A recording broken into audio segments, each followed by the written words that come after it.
وقال الذين كفروا لا تسمعوا لهذا القرآن والغوا فيه لعلكم تغلبون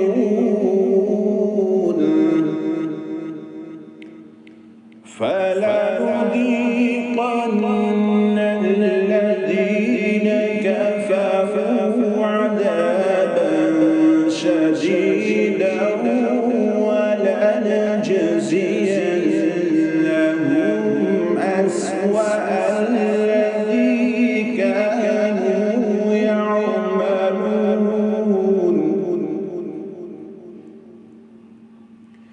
ذلك جزاء أعداء الله النار لهم فيها دار الخلد جزاء